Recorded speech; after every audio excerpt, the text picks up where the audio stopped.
genset, kemudian AHU, AC dan sebagainya itu kita maksud dengan peralatan, maka nilainya dapat mencapai hampir 50-60% dari total biaya. Jadi kita bisa bayangkan kalau proyeknya 100 miliar, maka 60 miliar itu untuk beli bahan dan alat, gitu ya. Dan ini bukan main besarnya, sehingga diperlukanlah bagaimana cara mengelolanya. Ya, lingkup pengadaan meliputi mengidentifikasi kebutuhan, lalu purchasing ya, pembelian, lalu kemudian menjaga stok ya, inventory, gudang, memantau produksi supaya jangan banyak material yang terbuang itu, lalu penerimaan dan penyimpanan material, dan menyiapkan dan menangani dokumen yang diperlukan. Nah, ini yang tidak kalah penting, karena dokumen inilah yang akan menjadi bukti nanti bahwa berapa banyak material yang sudah datang dan bagaimana kualitas dan sebagainya. Nah, jenis material di dalam proyek konstruksi itu ada dua. Yang pertama disebut sebagai peralatan ya, yang dipesan oleh pemakai atau pemilik, ini namanya supply by owner ya, atau melalui kontraktor ya, pengadaan melalui kontraktor. Dan dibuatnya di pabrik supplier. Ini contoh misalnya kalau kita butuh lift gitu ya, itu dipesan misalnya ke Cina ya, mereknya apa, Stadler dan sebagainya gitu ya. Atau kalau kita misalnya butuh apa namanya, eskalator ya, kita butuh AHU gitu ya, mesin untuk AC. Nah, ini alat-alat ini dibuatnya di pabrik ya, karena itu dipesan. Termasuk juga transformator untuk listrik. Jadi listrik yang datang dari PLN itu masuk ke apa namanya, ke rumah daya itu ya, ke horsepower itu, kemudian di situ diterima dulu oleh transformator untuk menaikkan tegangannya atau menurunkan tegangan atau mengendalikan tegangannya. Nah, itu semuanya dibuat oleh supplier, termasuk panel-panel listrik juga dibuat oleh supplier itu ya. Termasuk misalnya kuda-kuda baja. Nah, baja itu biasanya juga dibuat di luar atau di tempat suppliernya atau di subkontraktornya. Nah, kita sebagai kontraktor menyiapkan spesifikasi dan kriterianya. Ini diperlukan proses panjang untuk pengadaannya. Nah, ini yang namanya approval material. Jadi setiap kita mau mengadakan material itu, maka disiapkan dulu surat pernyataan persetujuan bahwa material yang kita pesan itu sudah sesuai dengan spek. Jadi makanya jangan nyelonong beli bahan dulu, beli alat dulu, tapi tanpa ada persetujuan, karena nanti bisa saja nanti pada saat datang ke lokasi ditolak oleh konsultan pengawas atau MK atau juga oleh ownernya sendiri nanti. Saya nggak suka dengan material ini, katanya kan. Saya tidak setuju dengan material ini, kan belum saya setujui kok sudah didatangkan. Nah, persetujuan ini berkaitan dengan kualitasnya dan berkaitan juga dengan mungkin kalau itu berkaitan dengan warna atau berkaitan dengan tekstur misalnya ya. Nah, ini kan taste-nya owner berbeda-beda, maka approval itu bukan hanya sekedar untuk menyesuaikan kualitas saja, tapi juga termasuk berkaitan dengan selera dari pihak pemilik atau owner. Lalu yang kedua adalah golongan material curah atau bulk material. Ini dapat diadakan sendiri dan lebih cepat. Ini biasanya contohnya ini pasir, kerikil, besi gitu ya. Kemudian material-material lain yang tersedia di lapangan yang bisa kita beli langsung, baik ke apa namanya, ke kuarinya maupun ke mungkin toko-toko supply material bahan bangunan gitu ya. Tapi yang jelas tentu bukan ke Mitra 10 gitu ya. Kalau ke Mitra 10 itu Anda belanjanya ke supermarket itu mungkin harganya akan lebih mahal dibandingkan dengan kalau kita tahu sentra-sentra di mana material ini dijual. Mungkin kalau di Jakarta misalnya kalau kita butuh alat-alat listrik gitu ya, maka belinya ke Kinari. Ya, di Kinari itu terkenal tuh alat-alat listriknya murah. Termasuk juga plumbing features gitu ya. Keran, wastafel gitu ataupun misalnya kloset, ya, di sana juga bisa lebih murah, pompa-pompa juga bisa lebih murah gitu. Atau misalnya Anda butuh keramik ya. Nah, itu belinya juga jangan beli di toko bangunan, belinya nanti ke sana, ke sentra-sentra tempat penjualan keramik. Kalau nggak salah, saya lupa nama pasarnya itu yang dekat Jalan Pemuda itu ya. Jalan Pemuda Ayani di Jakarta itu, nanti Anda masuk ke dalam itu ada tempat orang jual keramik yang harganya memang lebih murah dari tempat lain. Atau kalau dulu terkenal dengan Pinang Sia gitu ya. Nah, itu di situ juga ada material-material yang murah.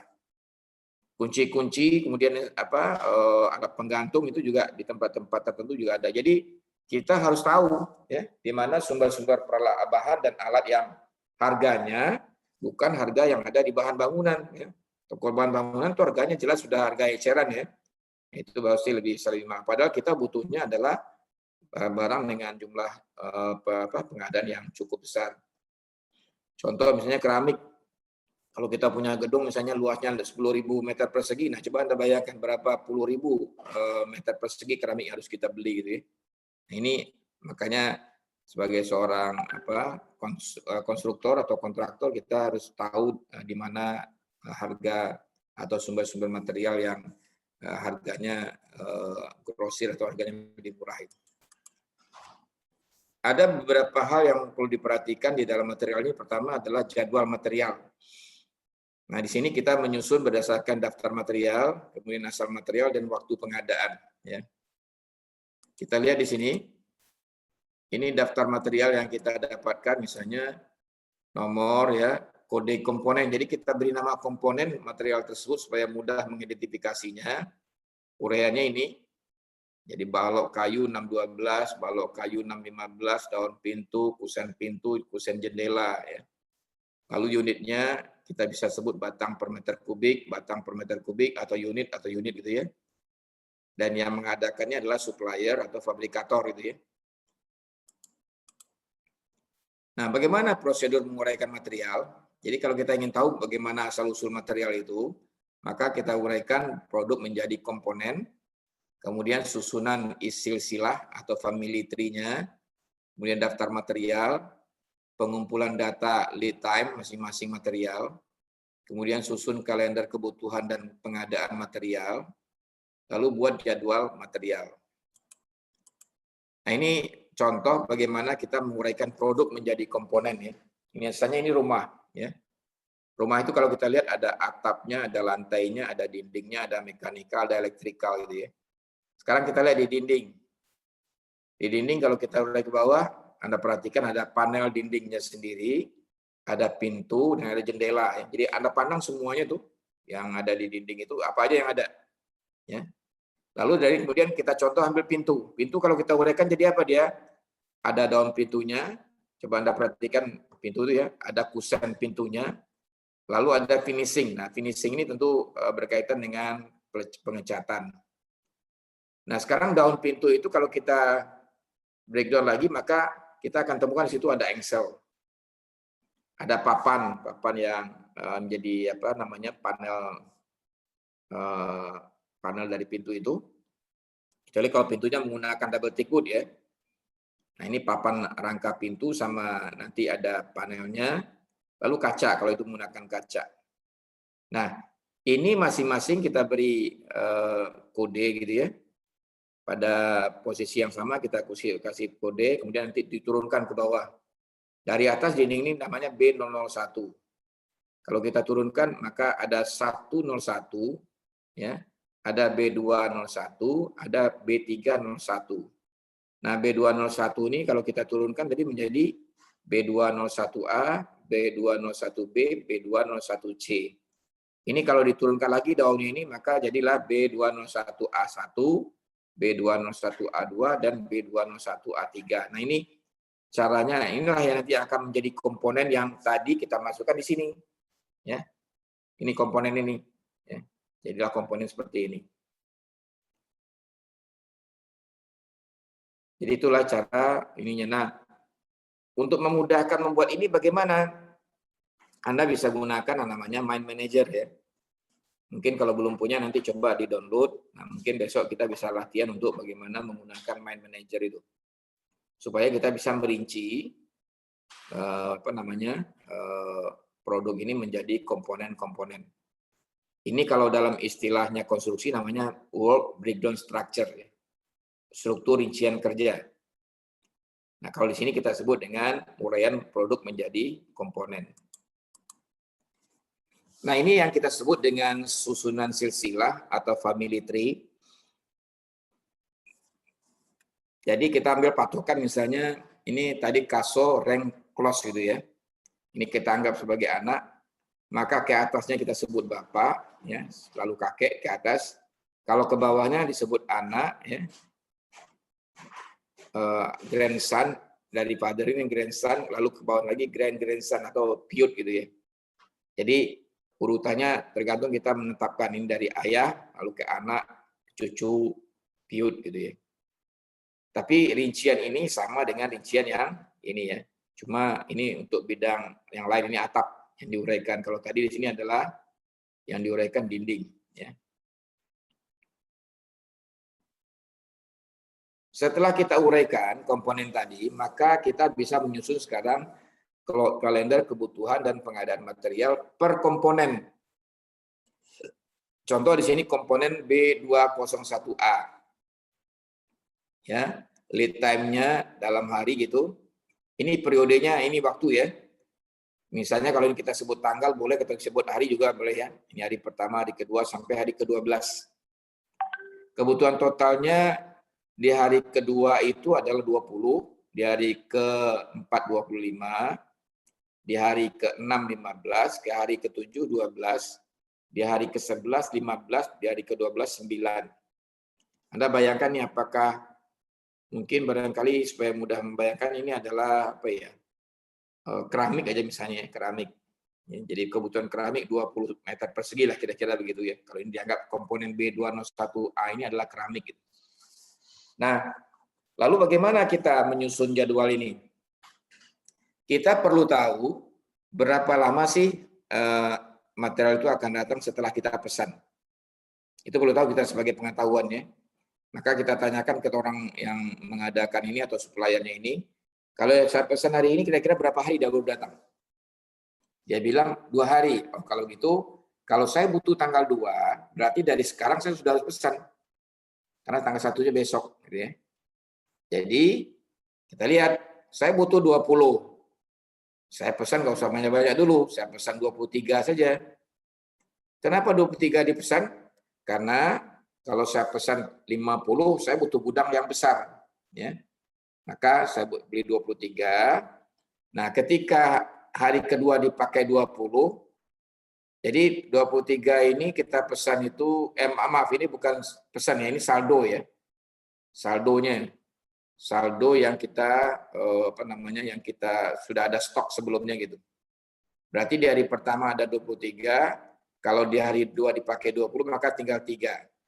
Padahal kita butuh 25 pada hari keempat. Oleh sebab itu perlu kita pesan di hari paling tidak di hari ketiga dia sudah datang. Nah, kita nanti pesan berapa? Tentu lebih besar dari yang kita butuhkan.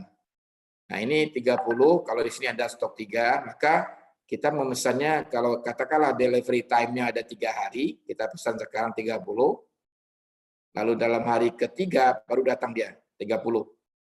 Sehingga di gudang tersedia adalah 30 ditambah dengan sisa pemakaian hari kedua, jadi terdapatlah 33.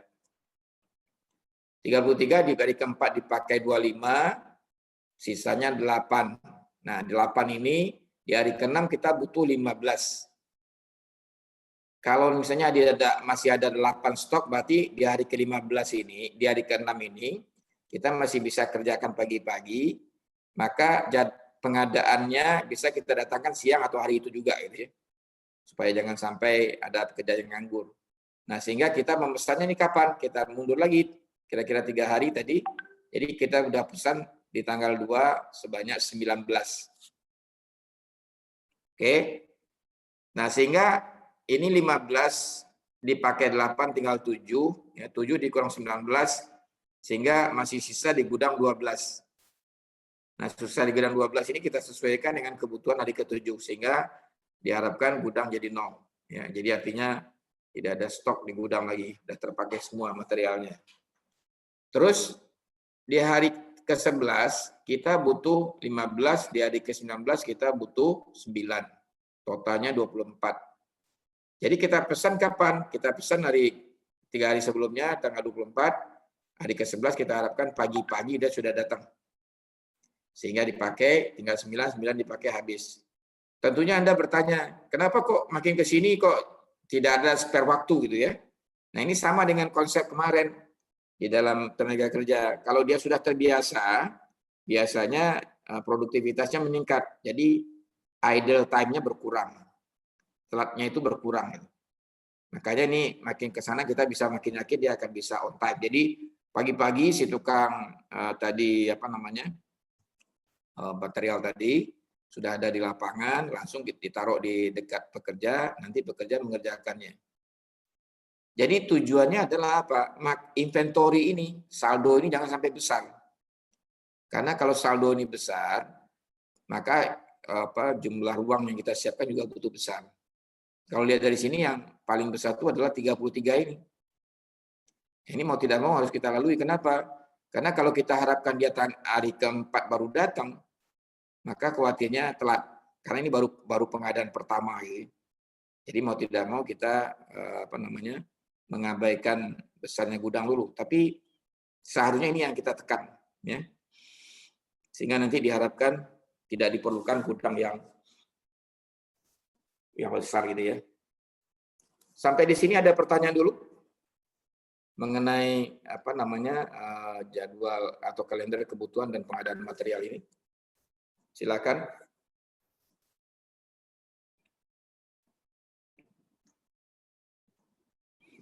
Nggak ada ya? Belum, Pak. Belum ada, Pak. Belum, Pak. Lanjut. Nah, sekarang berkaitan dengan jadwal produksi. Ini jadwal produksi ini kita adopt dari industri manufaktur ya. Mungkin kalau di proyek kita kan biasanya menggunakan time schedule gitu ya. Jadwal waktu yang sering kita gunakan misalnya network planning gitu ya. Atau kita gunakan presiden diagram method dan lain-lain. Nah, ini namanya pseudo schedule gitu ya. Jadwal produksi yang digunakan dengan konsep komponen tadi. Bagaimana cara menyusunnya? Kita siapkan, jadi misalnya kalau Anda bayangkan meja gitu. Meja itu tadi dari berapa komponen, itu bisa diurai gitu ya. Bagian atasnya, bagian tengahnya, bagian bawahnya. Lalu atasnya tadi dari apa? Tengahnya tadi dari apa? Bawahnya tadi dari apa? Nah, nanti masing-masing kita temukan komponen-komponennya. Nah, di sini rencananya, jadi beda ya dengan jadwal yang kita buat dengan network planning itu, kita hitung dari kiri ke kanan kan. Kalau ini kita hitung dari kanan ke kiri, ya. Jadi kita rencanakan hari penyelesaian itu adalah hari ke-0 ini, ya. Di sini barang sudah selesai, ya. Oleh sebab itu, kalau kita ingin menentukan atau ingin mengerection komponen FC 1000 ini, yang ini ada tanda ini jumlah berarti ya. Ini jumlahnya 1, ini durasinya 1, maka kita harus siapkan sehari sebelumnya. Ya. Jadi 0 dikurang 1 dapat ini 1. Ya. Arti angka 1 di sini adalah bahwa komponen ini di erection 1 hari sebelumnya. Ya. Sehingga ini bisa selesai di sini. Oke. Nah, 1 hari di sini akan menjadi angka 1 juga di sini, angka 1 juga di sini, angka 1 juga di sini untuk komponen FC1007, komponen FC1009, dan W180. Nah, Anda perhatikan FC1007 ini durasinya 1, FC1009R durasinya 5, sedangkan W180 di sini jumlahnya 12, durasinya 15. Sehingga kapan kita ini mulai kerjaan W180, yaitu 1 hari sebelum dari 0, ditambah dengan 15 hari, berarti 16 hari sebelum hari H-nya, atau sebelum hari penyerahan pekerjaan. Jadi W180 mulai kita pasang, yang sebanyak 12 itu, yaitu 16 hari sebelum penyerahan. Sedangkan FC1009R durasinya 5, jumlah kalau tidak ada terang sini jumlah, berarti jumlahnya 1 nih ya. Berarti dimulainya pekerjaan FC1009R ini adalah 1 hari ditambah 5, 6. Jadi 6 hari sebelum hari ke-0. sebelum hari penyerahan. Dan ini ternyata FC1009R ini punya dua komponen ya, yaitu komponen FC1002R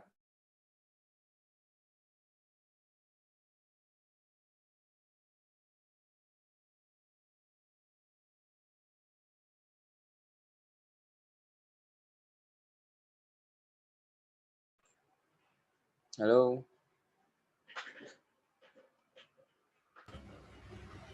Ya, halo. Putus ya Pak, Bapaknya ya? Ya. Cek saldo.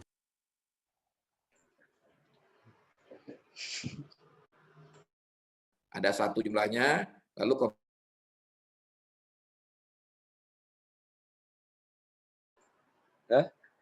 Bapaknya? kita lanjut lagi ya. Iya Pak. Masih kelihatan nggak apa slide-nya? Enggak, Pak. Udah hilang. Hilang Pak. Ya, diulang lagi.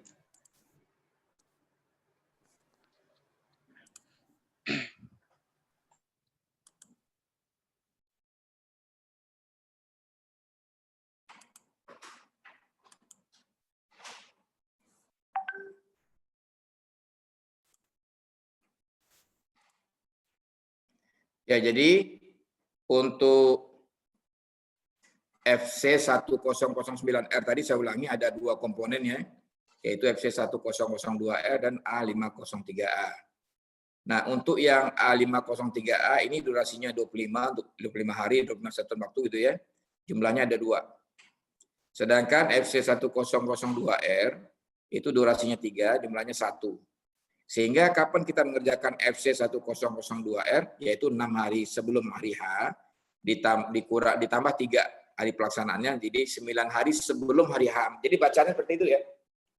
Bukan hari ke-9, tapi 9 hari sebelum hari H-nya. Ya. Sedangkan untuk A503A, itu karena durasinya 25, berarti 6 ditambah 25, berarti 31 hari sebelum hari H. Kalau itu kita sebut hari ya. Nah, berarti di sini selesai ini. Jadi tidak ada lagi komponen yang mengikuti sebelumnya. Sekarang kita lari ke FC 1007. Jumlahnya 1 tadi. Jumlahnya 1 di sini, durasinya 1. Sehingga dia dikerjakan 1 hari ditambah 1, jadi 2 hari sebelum hari H. Nah, ternyata untuk FC 1007 ini ada 2 komponen. Komponen yang di atas ini kita anggap tidak ada, gitu, tapi kita uraikan. Lalu komponen yang kedua itu adalah FC 1008. Di sini waktunya 5 hari, jumlahnya 1. Ya. Karena tidak diberikan angka, berarti jumlahnya 1. Sehingga FC 1008 itu dimulai 2 ditambah 5, 7 hari sebelum hari H. Nah, ternyata FC 1008 itu ada 3 komponen di sini. Yaitu FC 1004, ada 5 buah, ada 5 waktu, 5 durasinya, jumlahnya 1. A503B durasinya adalah 25, ini jumlahnya 1. A502B jumlahnya 25, jumlahnya 1. Sehingga semua komponen ini, yang 3 ini, harus selesai sebelum 7 hari sebelum penyerahan. Nah, sehingga kalau kita ditanya kapan mulainya mengerjakan FC 1004, yaitu 7 ditambah 5, 12 hari. 12 hari sebelum hari H gitu ya. Bukan 12 hari yang akan datang, tapi 12 hari sebelum hari H. Kemudian untuk A503B dimulainya kapan? 7 ditambah 25, jadi 32 hari sebelum hari H. Kemudian untuk yang komponen A502B, ini 7 ditambah 25, 32 hari sebelum hari H. Nah, itulah caranya kita menyampaikan bagaimana jadwal daripada produksi. Ada pertanyaan?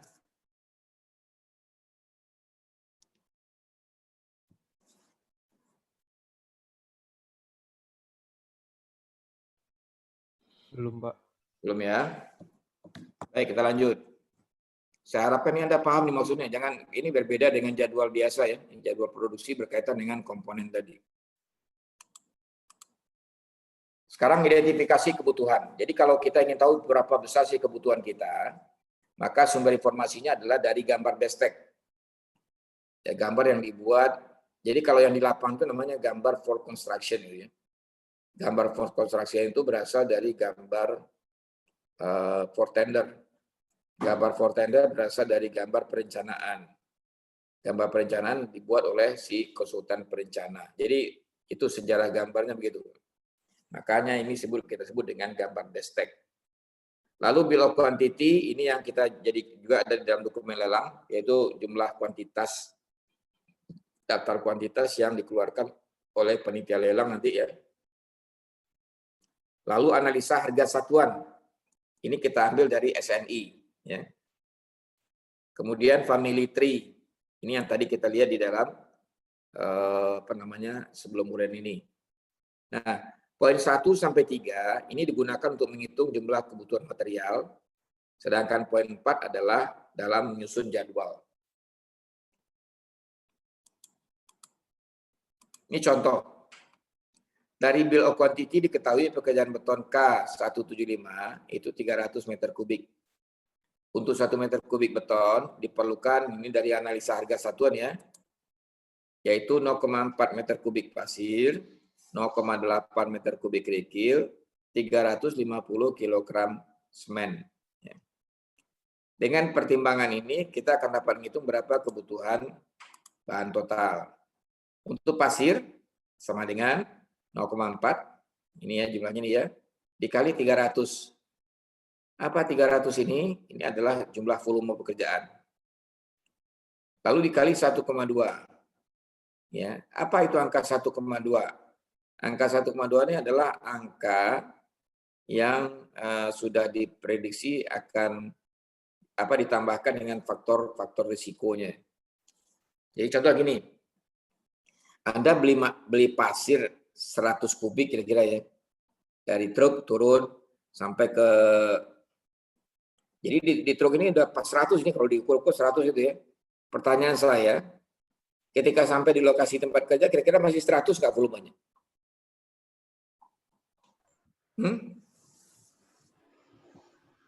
Masih 100 nggak? Enggak, Pak. Nggak, kenapa?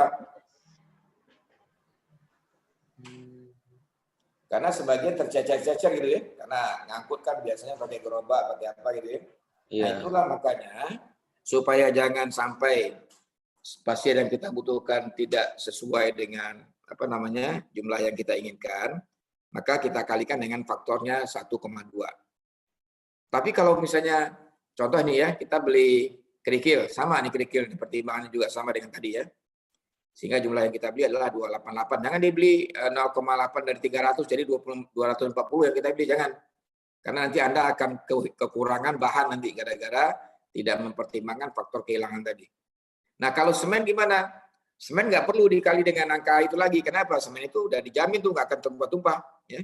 Kecuali kalau semennya sobek atau pecah ini karungnya. Jadi kalau semen karena udah utuh dalam sak itu, kita beli 7 kali 300 ya. 7 sak itu kebutuhan dari, ini kalau 1 sak 50 kilo kan 350 kilo berarti 7 sak gitu kan. Nah 7 sak dikali dengan volume pekerjaan 300 kubik.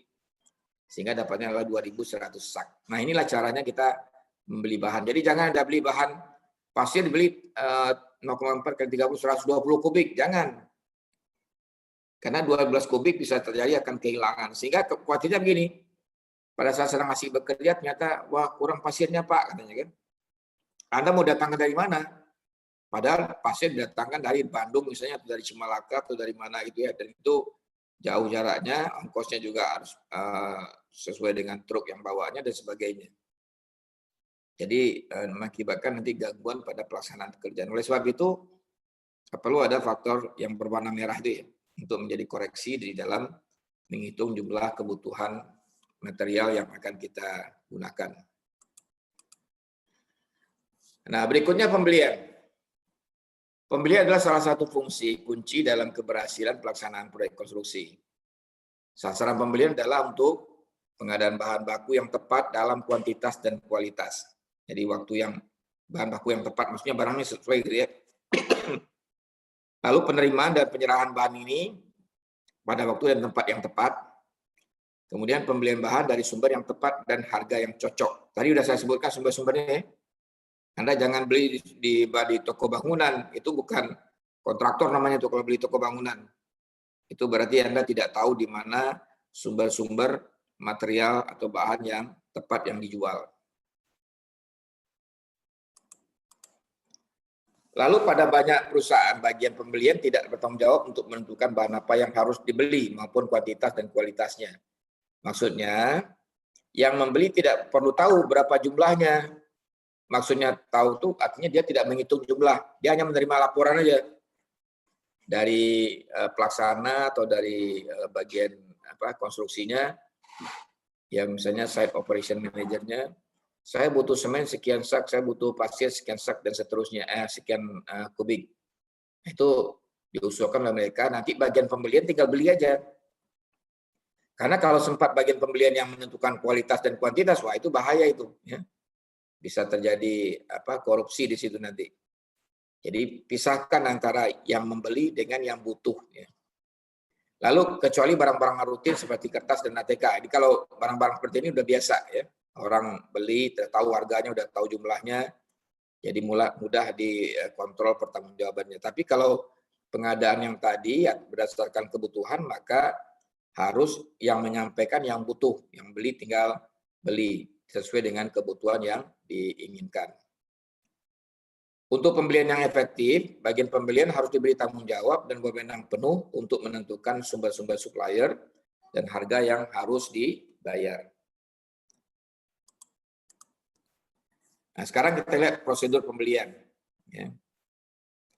Yang pertama, penerimaan dan analisis dari permintaan pembelian, lalu pemilahan sumber-sumber supplier potensial, pengeluaran permintaan dan untuk penawaran, penerimaan dan analisis penawaran, pemilihan sumber yang benar, penentuan harga yang betul, pengeluaran pedoman pembelian, tindak lanjut untuk memastikan penyerahan menurut jadwal, lalu analisis laporan-laporan penerimaan, dan analisis dan kepersetujuan atau faktur untuk pembayaran dari vendor.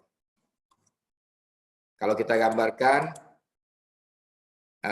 mengenai pembelian itu ya, jadi data dasar permintaan pembelian, kalau kita mau minta itu apa sih? Pertama, jenis bahannya harus jelas, ya. Jumlahnya berapa banyak. Jadi mungkin kita siapkan format, ureanya ada jenis bahan, ada kuantitas atau jumlahnya, lalu kapan diserahkan, lalu di mana tempat penyerahan. Informasi ini paling tidak 4 ini penting. Kalau enggak nanti material yang datang nggak tahu kemana, atau alat yang datang kemana larinya nggak jelas nanti. Nah terus ini bagian prosedur pembelian. Jadi cara membacanya di sini begini. Pertama kita baca mulai dari pemakai. Pemakai ini di titik yang coklat ini ya. Kemana pemakai ini minta barang? Minta barangnya ke bagian penyimpanan atau gudang. Ya. Kalau di bagian penyimpanan ini ada barangnya, udah tinggal kasihkan ke pemakai. Kalau sudah tidak ada, tadi sesuai dengan jadwal yang tadi ya, jadwal yang sudah kita susun tadi, maka diajukanlah permintaan pembelian. Kemana diajukannya? Ke bagian pembelian.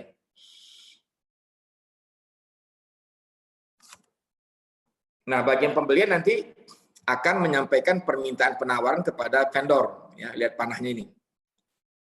Atau supplier gitu ya. Nanti vendor mengajukan penawaran kepada bagian pembelian. Nanti kalau setelah dievaluasi harganya secara ini sudah kompetitif, sudah cocok, gitu, harganya juga sudah murah gitu ya.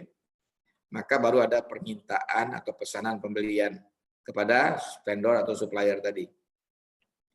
Nah, kemudian setelah vendor akan mengirim material ke bagian penerimaan. Ya. Bagian penerimaan nanti akan menyerahkan materialnya ke bagian penyimpanan ke sini kanan. Terus bagian penerimaan akan membuat laporan kepada bagian pembelian. Apa tujuannya? Bahwa dia menyampaikan materialnya sudah sampai sesuai dengan yang diminta. Terus berikutnya nanti bagian pembelian akan melaporkan. Jadi gini biasanya waktu material itu datang, ya, yang dari vendor atau supplier itu warna bondnya itu macam-macam tuh, ada 3 warna.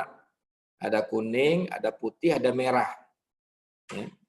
Putih adalah yang aslinya, kuning biasanya kita yang pegang, maksudnya yang menerima gitu ya. Sedangkan merah yang pegang adalah si suppliernya. Terus nanti berdasarkan warna apa yang kuning tadi, kemudian dibandingkan dengan rencana pembelian tadi, ternyata sudah sama, maka ada persetujuan dibayar di sini. Dia serahkan ke, ini ya, ke bagian bawah ini garisnya ya, serahkan ke bagian keuangan. Nah, bagian keuangan belum bisa bayar langsung, harus ada dulu permintaan pengiriman faktur di sini ya, dari vendor, dikirim ke bagian keuangan. Yang dikirim ini apa? Yaitu kwitansi warna merah dan putih itu, nanti si bagian keuangan cocokkan dengan warna yang kuning. Kalau sudah oke, sama, harga juga sudah semua masuk, maka baru di sini ada pemeriksaan dan dibayar. Nah, itulah kira-kira bagian prosedur pembelian yang ada di proyek. Ada pertanyaan dulu?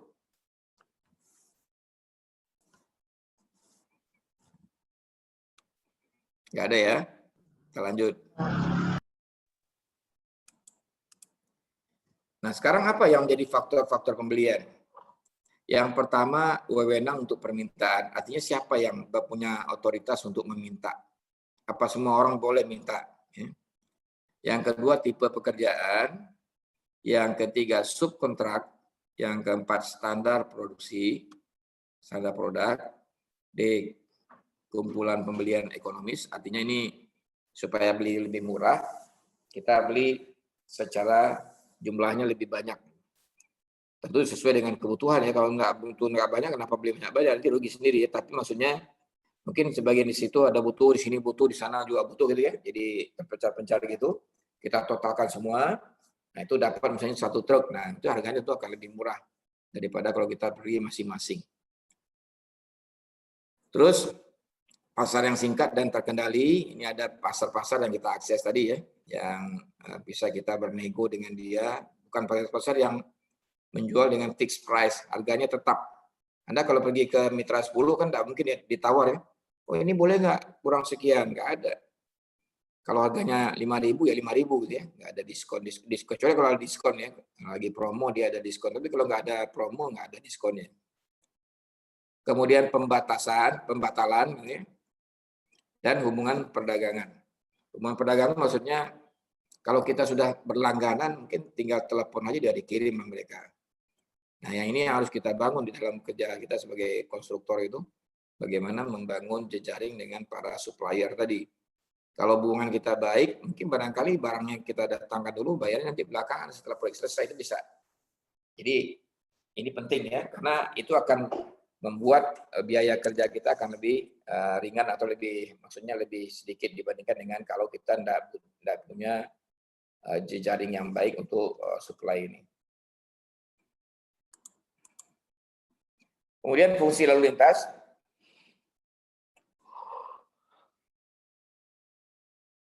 Perencanaan rute jalan masuk termasuk memilih metode transportasi. Ini penting ini. Ya. Banyak kejadian Anda bisa lihat di jalan tol gitu ya. Ada bawa girder gitu. Dia lupa bahwa jalan tol itu ada batasan ketinggian. Ya. Misalnya maksimum 5,2 meter. Nah dia pakai girder gitu, dibawa di dalam truk gitu. Nah itu jembatan penyeberangan orang atau JPO ya, jembatan penyeberangan orang yang ada di jalan tol tingginya 5,2 meter. Kalau kita bawa girder dengan tinggi 6 meter aja, maka dia udah keseruduk gitu. Ya. Nah, belum di pintu keluarnya. Kalau itu masuk, oke, tadi masuk ya, tapi pintu keluarnya. Karena kan harus melalui gate gitu ya. Nah, ini pernah kejadian ketika masuk dia bisa, keluar nggak bisa. Karena gate tinggi gate-nya lebih rendah daripada pintu masuknya. Akhirnya caranya gimana? Ban trailernya dikempesin dulu, dikemposin. Kemudian dia jalan, karena kebetulan mungkin selisihnya sedikit sekali gitu ya. Dan lewat, baru dipompa lagi bannya. Tapi bannya udah sempat hancur dulu tuh ya, karena beban yang besar gitu. Nah tentu ini bagian daripada hal yang kita perhatikan di dalam lalu lintas ini. Terus persiapan bagan-bagan tarif untuk penyerahan bahan. Jadi kita lihat kira-kira kalau kita mengadakan bahan di sana untuk sampai ke lokasi proyek kita itu aksesnya bagaimana? Ya, apakah memungkinkan dengan melalui alat truk yang besar misalnya atau trailer atau harus kita pecah-pecah menjadi alat angkut truk yang lebih kecil gitu ya. Karena nanti kaitannya dengan kemampuan jalan dan kemampuan tadi ya, memasuki tempat-tempat tertentu tadi. Terus penelusuran pengiriman untuk memastikan penyerahan segera. Artinya selama proses delivery tadi itu harus diperhatikan perjalanannya sudah sampai di mana sekarang. Ini ada satu pengalaman ya, ketika itu Krakatau Bandar Samudra itu membutuhkan ship unloader namanya. Ship unloader itu tingginya hampir 15 meter. Dan dia nggak bisa dirakit. Ya. Itu untuk di pelabuhan ya, dia gunanya untuk bongkar muat material curah seperti kedelai, jagung, mungkin juga termasuk beras dan sebagainya. Nah, ceritanya ini mesin ship unloader ini dari Cina. Dari Cina dipesan, pabriknya ini berada di pinggiran sungai. Jadi artinya dari laut masuk ke sungai itu dulu, dari sungai itu nanti masuk ke dalam, baru ketemu dengan pabriknya. Nah, antara pabrik dengan laut itu ternyata ada jembatan-jembatan. Beberapa jembatan itu. Oke. Lalu setelah itu si ship unloader dinaikkan ke atas kapal, lalu mulai ditarik. Jadi caranya bukan kapal biasa, tapi adalah kapal ponton, ditaruh di kapal ponton, tapi ditarik oleh kapal biasa. Nah kemudian ketika melewati melewati jembatan, ternyata nggak bisa lewat. Ya, kenapa? Karena muka air sungainya tinggi. Lalu gimana caranya? Ya terpaksa ditunggu dulu muka airnya turun. Muka air sungainya. Supaya nanti ini bisa lewat. Nah, ini di dalam proses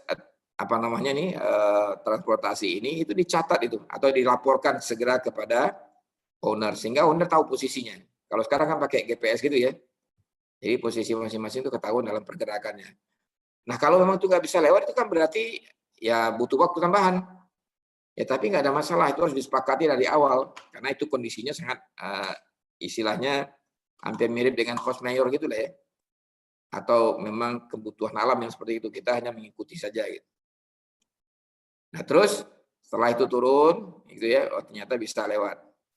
Ingat tadi yang saya sampaikan ya, jadi si ship unloader itu dibawa dengan tongkang, itu tongkang itu nggak ada air, nggak ada mesin. Ditarik oleh kapal. Kapalnya ada mesin, tapi untuk narik itu butuhkan tali kurang lebih 500 meter, karena nggak boleh dekat-dekat di laut. Kalau dekat-dekat nanti tabrakan itu ya dengan kapalnya. Nah itulah yang melewati laut Cina Selatan gitu. Nah pada saat lewat laut Cina Selatan itu terjadilah badai gitu ya, pasan dari ombak gitu dan air. Maka ternyata setelah reda, kapal tadi yang mengangkut ship unloader tadi hilang. Tidak nyambung lagi dengan kapal yang takbuk yang membawanya tadi. Akhirnya balik dicari, ketemu, ya. Temu diiketin lagi, tapi ternyata alat untuk erection-nya, untuk menurunkan dan menaikkan ship unloader ini sudah masuk ke laut, hilang. Nah, selama kejadian itu dimonitor terus oleh yang punya proyek di Cilegon, posisinya dari mana nih, ada masalah apa, jadi selalu aja dicek gitu setiap waktu. Dan laporan dari bagian transportasinya itu juga disampaikan secara real time gitu. Nah inilah fungsi lalu lintas ini perlu kita ketahui gitu ya. Kemudian mengaudit dan menyetujui muatan masuk dan bagian transport lainnya, mengkoordinasikan penerimaan pengiriman besar untuk mencegah kelebihan biaya, dan pengawasan peraturan klaim untuk barang-barang rusak atau hilang dalam pekerjaan. Ini yang akhirnya si Krakatau Bandar Samudra mengklaim kepada perusahaan Cina itu untuk kerugian atas keterlambatan yang mengakibatkan timbulnya berbagai macam masalah tadi. Ya. Kemudian pengawasan peraturan klaim untuk barang-barang rusak atau hilang dalam perjalanan. Jadi akhirnya tadi karena alat untuk ereksinya hilang, disewalah alat baru lagi yang ada di di sekitar proyek itu. Kemudian menjaga stok. Jadi tadi udah kita gambarkan, jangan sampai si pekerja menunggu karena tidak ada bahan yang akan dikerjakan. Oleh sebab itu kita tidak boleh di inventory atau di gudang itu stoknya sama dengan 0. Kecuali kalau proyeknya pekerjaannya sudah selesai untuk bidang itu ya. Nah, inilah ada garis minimumnya ya, stok. Nah, jadi dari minimum sampai ke garis bawah itulah yang disebut dengan stok tadi atau persediaan pengadaan. Nah, jadi dengan kurva ini ketahuan ya, kapan harus membeli, kapan harus menyetoknya dan berapa banyak stoknya, sehingga nanti setiap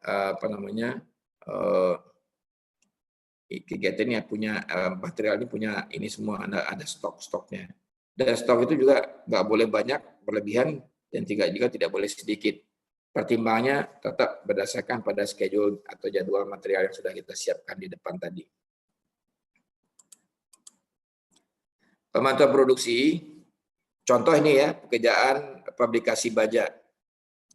Maka dimulai dengan pengembangan dan desain engineering produk pada proyek konstruksi mencakup kegiatan pengembangan awal, desain engineering, lalu kegiatan-kegiatan lain. Nah, desain engineering dan ini yang dikirim ke supplier atau ke fabrikatornya untuk membuat bangunan sesuai dengan gambar yang sudah dibuat di desain engineering. Nah, nanti itulah yang kita pantau kegiatannya. Supaya dari waktu ke waktu itu jangan sampai kalau dia salah, jangan salahnya terlalu besar gitu ya. Nanti akan merugikan banyak pihak. Nah, dalam mantau produksi meliputi apa? Menentukan karakteristik produk, merencanakan dan menyusun program pengendalian, koordinasi dan integrasi dengan proses produksi lain, lalu fabrikasi, kemudian instalasi lapangan. Kemudian penerimaan dan penyimpanan material. Di dalam ini prosesnya adalah ekspedisi, pengangkutan ya, transportasi, perjalanannya, inventory gudangnya, dan koordinasi. Kalau misalnya ada gudang yang bermasalah, nah itu bisa disimpan di mana dan dikoordinasikan dengan proyek yang lain. Ekspedisi, garis kegiatan ekspedisi adalah dari waktu ke waktu menentukan pelaksanaan dan kemajuan fabrikasi peralatan yang dipesan, mengkonfirmasikan jadwal inspeksi dan pekerjaan persiapan, lalu menundingkan jalan keluar bila terjadi kesulitan jadwal penyerahan dan transportasinya. Nah, transportasi ini adalah pemilihan rute perjalanan yang amat besar pengaruhnya terhadap ongkos transportasi secara keseluruhan. Jadi jangan Anda berpikir material yang Anda punya itu akan didatangkan selalu lewat jalan tol misalnya gitu. Karena tadi ada keterbatasan lahan. Juga perlu dipertimbangkan juga kalau jalan umum gimana? Karena di jalan umum itu sekarang masih banyak menggunakan kabel listrik yang kadang-kadang udah berseliweran gitu ya. Artinya tidak jelas lagi jaringannya. Nah, itu bisa juga diperlukan effort untuk merapikannya kembali supaya sambungan-sambungan tadi tidak cecer kemana-mana atau terkena oleh transportasi yang kita lewat di situ. Terus mengawasi penerimaan dan penanganan material sampai ke penyimpanan, pemeriksaan dan verifikasi, dan buat laporan waktu penerimaan tentang jumlah dan mutu daripada barang. Gudang, masalah gudang yang selalu muncul pada pengadaan material proyek adalah suku cadang. Untuk menjaga agar instalasi dapat berfungsi seperti yang diinginkan sampai pada saat perawatan berkala. Ya, jadi gudang tadi sudah kita jelaskan bagaimana detailnya dan bagaimana fungsinya yang jelas itu dalam mengamankan baik itu material-material curah maupun material-material atau peralatan yang ada. Koordinasi, diperlukan koordinasi yang baik dengan pihak pemakai atau user, material hingga stok tidak berlebihan. Ya, jadi untuk kalau terjadi kerusakan selama masa pemeliharaan atau bagaimana gitu, maka kita siapkan stok untuk memenuhi kebutuhan kalau tiba-tiba ada yang rusak dan sebagainya, supaya warna yang pesanan kita jadi sama dengan warna yang kita pakai. Karena nanti kalau diadakan lagi berikutnya, belum tentu warnanya sama, apalagi barang-barang yang punya keterbatasan mode gitu ya. Pada saat tertentu dia langsung modenya tidak populer lagi, nah nggak diproduk oleh pabrik. Nah ketika kita punya itu dan lalu kita perbaiki, ternyata nggak ada, makanya jadinya lantainya jadi belang bentong gitu ya.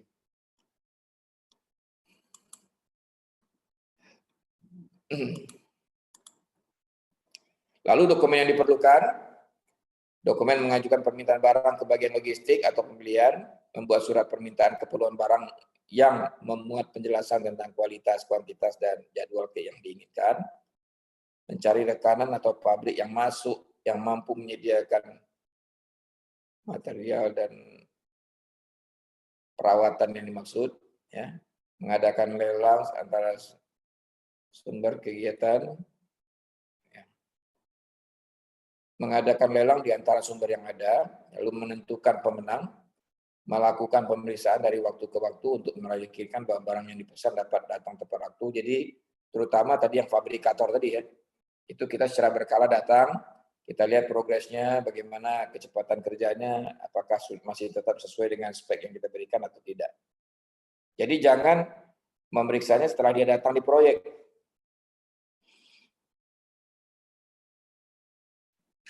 Karena nanti itu akan berakibat, kalau kita tolak, Anda bayangkan berapa kerugian mereka ya, biaya angkutan, kemudian biaya perjalanannya juga cukup mahal, sementara waktunya juga sama.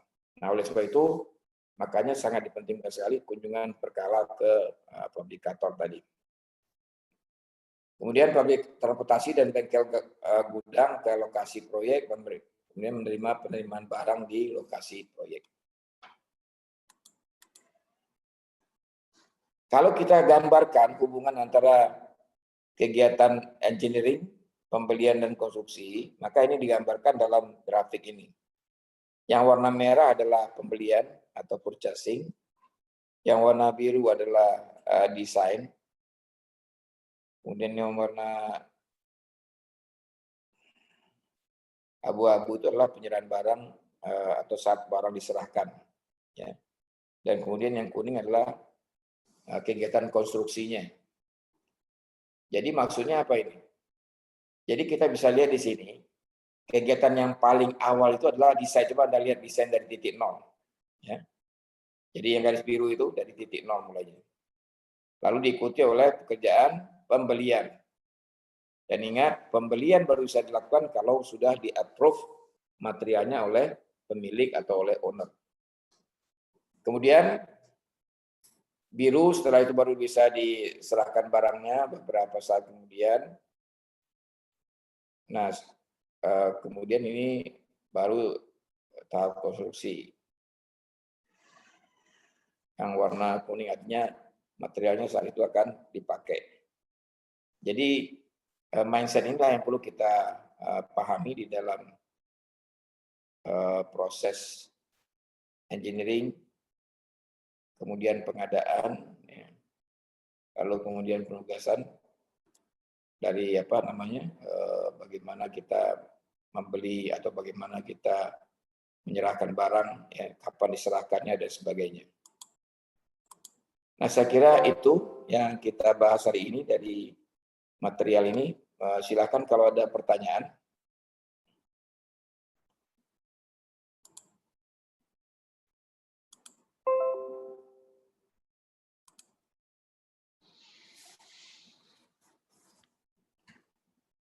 Belum ada ya? Baik, kalau tidak ada, saya kemarin lupa tugasnya ya. Jadi kemarin kita bicara masalah tenaga kerja. Anda di sini nanti tugas yang untuk tenaga kerja adalah menginventarisasi tenaga kerja yang ada di proyek yang Anda kemarin jadikan sampel gitu ya, jadikan contohnya, yaitu jenis tenaga kerjanya. Ya, kan tenaga kerja kemarin dibagi ya, ada tenaga kerja kantor pusat, ada tenaga kerja staf di lapangan, lalu ada tenaga kerja subkontraktor atau tenaga kerja mandor. Nah, jadi yang dirinci di sini adalah tenaga kerja pelaksana itu ada berapa macam. Ada tukang batu, ada tukang kayu, ada mungkin tukang besi, ada mungkin tukang beton, dan lain-lain. Nah, itu kemudian berapa jumlahnya, setiap harinya berapa gitu, untuk proyek yang sedang ditangani tersebut. Ya. Tentu dia sebelumnya dijelaskan karakteristik proyek, baru kemudian dijelaskan dengan tenaga kerjanya. Nah, karena ini sekalian bahan juga sudah ada, maka Anda juga menginventarisasi material-material utamanya. Bukan semua ya, material-material utama yang digunakan termasuk peralatan-peralatan utamanya, apa saja yang dipakai. Apakah dia punya betul lift, ada eskalatornya kah? Atau barangkali ada apa namanya yang untuk jalan itu? Untuk apa namanya? Yang di lantai itu ya, yang di bandara. Jadi kalau Anda lihat di bandara kan orang tidak pakai eskalator, tapi jalannya bisa lebih cepat dengan prinsipnya sama dengan eskalator ya. Jadi kalau eskalator menaikkan orang dari satu lantai ke lantai atas, sedangkan itu memindahkan orang satu tempat ke tempat lain dengan cara horizontal. Jadi mirip kerjanya dengan belt conveyor gitu ya. Saya lupa namanya, mungkin Anda bisa cari nanti namanya apa. Tapi kalau di gedung-gedung kayaknya nggak dipakai. Yang dipakai di bandara, karena bandara seperti di Soekarno-Hatta itu jaraknya jauh-jauh. Maka dibantulah dengan alat transportasi yang sifatnya horizontal itu. Jadi saya ulangi lagi, di dalam tugas ini digabung ya, antara pertama Anda jelaskan karakteristik proyeknya, nama proyek, yang punya siapa, perencana siapa, kontraktornya siapa, konsultannya siapa, terus kira-kira karakteristik proyeknya apa, bangunan berapa lantai gitu ya, berapa luas lahannya, berapa luas bangunannya per lantai ataupun seluruh lantai gitu. Nah, jadi itu karakteristik daripada bangunannya dan proyeknya. Lalu nanti baru Anda bicara tentang masalah tenaga kerjanya yang mengikuti keahlian dan keterampilan yang diperlukan. Dan berikut dengan jumlah penggunaannya dalam hari di mana Anda survei itu. Nah, kemudian nanti berikut di sini adalah material utamanya. Ya, material utama yang digunakan. Kemudian jenis-jenisnya apa saja yang utama tadi. Jadi paling tidak material-material dominan yang ada di proyek itu yang Anda bisa ketahui. Misalnya yang jelas kalau gedung itu pasti beton, besi, ya, dan mungkin barangkali material yang dominan lainnya misalnya keramik gitu ya, atau granit dan sebagainya. Jadi saya harap Anda mulai pahami bagaimana material yang ada di proyek. Kira-kira itu. Ada pertanyaan?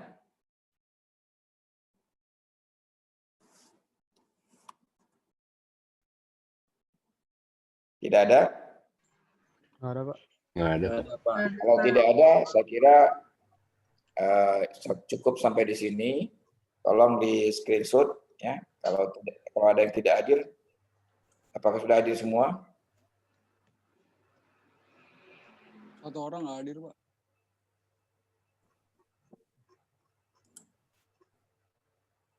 Ini ada 22 ya. Jumlahnya berapa kita sekelas? 23, Pak. 23. Satu yang nggak hadir ini. Tolong di screenshot dulu, nanti dikirim ke saya. Terus siapa yang tidak hadir tolong dikasih tahu. Sudah, Pak. Sudah ya. Baik, saya kira demikian. Terima kasih. Selesai. Assalamualaikum warahmatullahi wabarakatuh. Waalaikumsalam. Terima kasih banyak, Pak. Terima kasih, Pak. Sama-sama. Ya, selalu ya.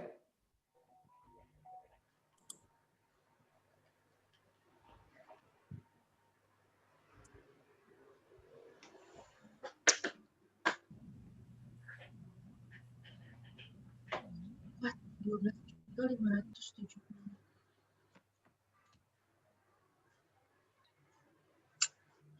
Mau ngomongin buat apa? Jangan live dulu dong. Belum teks lagi anjing. Tunggu deh.